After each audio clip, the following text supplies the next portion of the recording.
Dobro. History. Archive. Let's start with just one number, a really big one. 260,000. I mean, just try to wrap your head around a number that massive. It's almost impossible, right? Okay, let's try to put it in perspective. Picture Wembley Stadium in London. You know, a complete sea of faces. That place holds 90,000 people. Well, 260,000, that's enough people to pack that legendary stadium to the rafters 3 times. But here's the twist. What if they weren't there to see a football match or a concert? What if every single one of them was a paying customer in a secret digital room watching the systematic torture of women and children live streamed just for them? And this isn't some dystopian movie plot. This was the terrifying reality of South Korea's Nth Room case. So how on earth was a digital hell like this even built? Well, to understand that, we've got to start with its very first architect, a kind of ghost in the machine who went by the name GodGod. His hunting ground of choice? The messaging app Telegram. See, back in South Korea, there was this huge fear of government snooping on local apps. So tons of people flocked to Telegram because it was marketed as this ultimate fortress of privacy. Everyone just assumed it was a place where nobody could ever see what you were doing. And, you know, that blind faith? It created the absolute perfect shadow for a monster to start growing. And you know who first stepped into that shadow? It wasn't the police. It was a couple of university student journalists, Won Yoon-ji and Park Ji-hyun. They managed to get into one of these rooms, and what Won Yoon-ji saw? Well, she saw a teenage girl being forced to carve the word slave into her own body. This wasn't just about sharing files.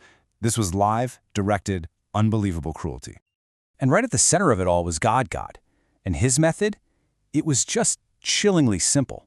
First step, he'd hunt for young women on social media. Easy enough. Then, he'd con them, pretending to be a cyber police officer offering to help. From there, he'd send a fake link, a trap, to steal all their personal info. And once he had that, the blackmail began. He'd force them into a kind of digital slavery. So you've got to be asking, what was the motive here? It had to be money, right? Well, when the police finally tracked him down, they found out his total profit from enslaving over 50 women was about $750, and it was paid in cultural gift vouchers. No, he didn't do it for the money. He told the cops he did it for fun. So GodGod's reign of just chaotic cruelty, it eventually ended when he just kind of vanished. But the digital hell he built? Oh, it didn't disappear with him. Nope. Instead, a new mastermind stepped right in. And this guy, he was way more organized, way more ruthless. He didn't see this as fun. He saw it as a business. His code name was Baksa, which translates to the doctor. Baksa built this terrifying online persona, right? He was supposed to be this lawless, middle-aged gangster. The reality was something else entirely. He was actually a 25-year-old recent college grad named Cho Jubin, who was literally stuck in bed recovering from surgery he got because he was insecure about his height. So for him, anonymity wasn't just a shield, it was a costume. It let him become the powerful, sadistic monster he always wanted to be.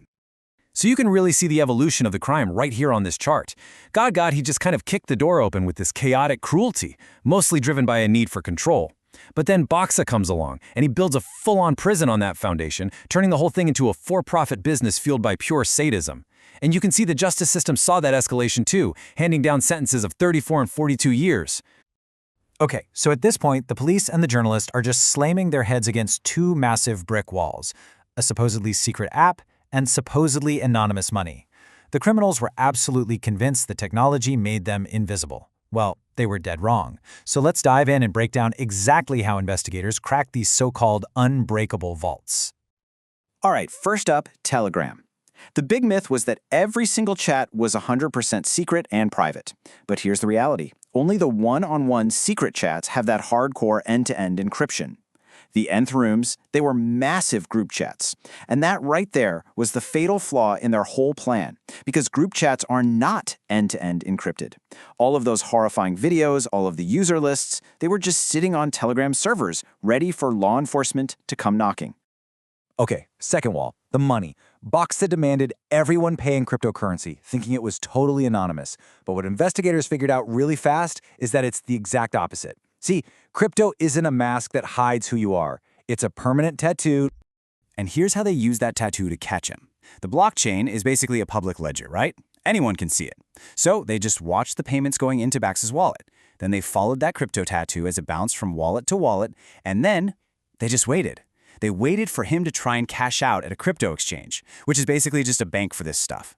The minute he did, they served the exchange a warrant, and the exchange basically said, "Oh, that tattoo? Yep, it belongs to a Mr. Cho Ju Bin." Just like that, the unbreakable vault was busted wide open. So, the two masterminds were caught. Case closed, right? Not even close. Because this story was never really just about them. It was about the demand. It was about those 260,000 pairs of eyes that paid money to get inside. Now that 260,000 number, that was the initial shockwave. It was the total number of accounts, but police later refined that down to about 60,000 unique human users. And honestly, that's way, way scarier. It's not some faceless, abstract mob anymore. 60,000, that's the size of a city. A whole city of people who made a conscious choice to pay, to watch, and even to participate. So how does something like this even happen? There's a concept from the political theorist Hannah Arendt called the banality of evil. And the basic idea is that monsters aren't really born. They're just ordinary people who, if you put them in the right environment, can come to see the most monstrous acts as, well, as normal. The criminals thought technology made them invisible. But for the watchers, that same feeling of invisibility, it didn't just hide them, it gave them permission. And when the police finally started ripping those masks off, who did they find underneath? You had police officers and elementary school teachers. I mean, the very people whose job it is to protect children were in those rooms as watchers. As you can imagine, the public outcry was just immense. It led to a national reckoning that would end up permanently changing the entire country's legal landscape.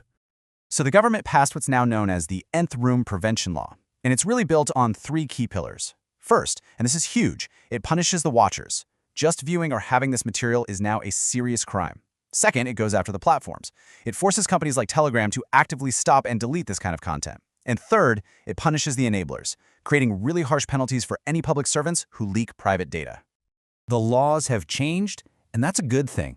But for the more than 103 victims, at least 26 of whom were children, the damage is permanent. Because once something like this is online, it's pretty much impossible to ever fully erase it. For them, the sentence is for a lifetime. And that brings us all the way back to those 60,000 faces in the crowd. We learned they weren't born monsters. They were ordinary people. So the question that we all have to leave with is this. If another one of these digital rooms opens tomorrow on some new app, built with new, supposedly unbreakable tech, can any of us be so sure that we wouldn't be tempted to take a look inside?